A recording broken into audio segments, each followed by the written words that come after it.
goes bad and you want to fix it. So they get to repair the shoes. They don't. All right. So let's talk about our topic for today, leveraging on skills for economic development. In the past, we could see that your level of education and whatever you studied in school sort of determined your potential outside the school.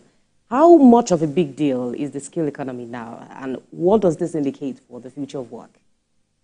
All right. So unfortunately, skill acquisition in this part of the world is just seen as something you do if you don't have anything doing. So you hear people say things. I get calls from parents or whoever to say that, look, I have a boy that is just there. I want him to just get something doing.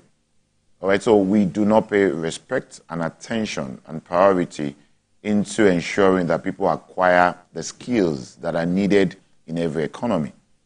All right, beyond, what I do, I'm always been advocating for the fact that we need to have big institutions and the government needs to pay keen attention into the need for us to,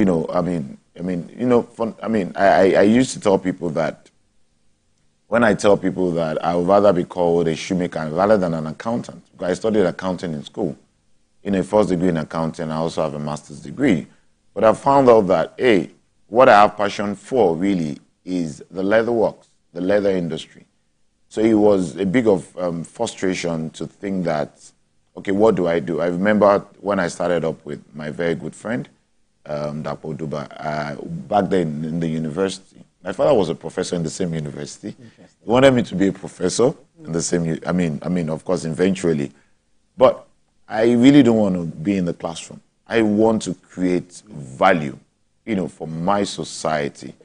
I went to the guidance and counseling department. What can I do? I'm not studying accounting. Is there any course that helps me to become a professional shoemaker like the Ferragamo of this world and the rest? And they looked at me like, you must be sick upstairs.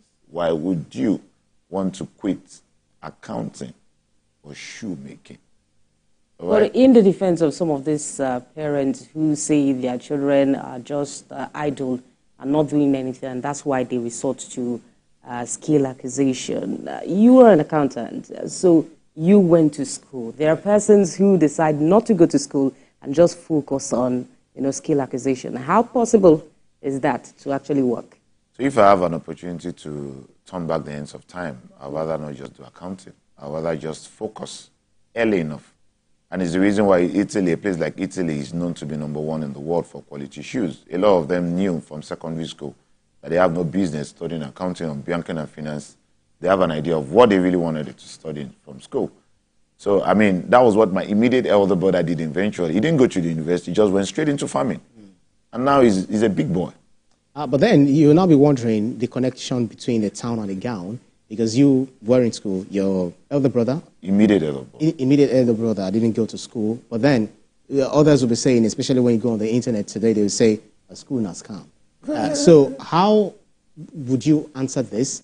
And what is the relationship between going to school and identifying your skills? Because it's one thing to go to school, it's another thing to think, this is where my passion is, this is how I want to pursue it.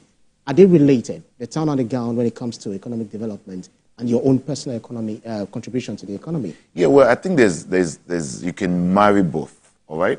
So you just need to look deep into what you really want to do eventually. You want to be a shoemaker? Yes, you need to look deep into all that is required. It's not just, I tell people skill acquisition, it's both technical and professional. When you talk about art skill and soft skill. So you learn the skill, you also learn how to make money, you learn financial discipline, you learn marketing, you learn strategy, and all of that. So for me, I've just resolved to the fact that, look, for you to run a successful outfit, you also need to learn to balance your books and understand the numbers, understand the figures, and all of that. But you and I know that I can actually employ someone. I have an auditor, I have an accountant that help me manage my books. So I really don't need to go to school to study accounting because I want to run a successful shoemaking business. Well, you studying accounting will also help you to have, insight into what those professionals will be doing on your behalf. Of course, yeah, it does. It does. For like I mentioned, my immediate elder brother, he stopped at secondary.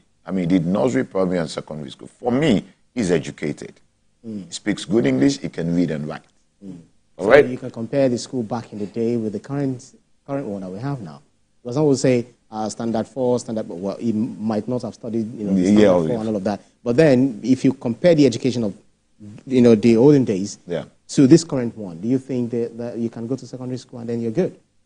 Yeah, well, yes, I would say that, but not at public school level, maybe at private school level. You and I know that, a lot of us, we have kids and we don't pray to send our kids to public nursery and primary school or secondary school because of the standard and, I would say that. But for me, I believe strongly that as a nation, we need to pay attention to what would boost our economy. So if I'm going to focus on my own sector, the last 11 years, my organization have trained over 6,000 people in the art and the business of shoemaking. Because I found out that been to places like Italy, Turkey, and some other places that feed the world entirely with their quality product, I found out that what makes an Italian shoe different is skill. Skill. Majorly is skill. I can give you the gadget you're holding. I don't know how to operate it. You just have it and you brag with it. So they have the machineries, they have the skill, but they do not have the population. One of the greatest advantages we have in Nigeria is the most highly populated nation in Africa, over 200 million people. And that's one of the greatest advantages China has. China has the determination, they have focus, they have plans, and they have the population. And that's what they're using to their advantage. They have a way of improvising with what they have to get what they want. I'm talking about that. I understand that you have a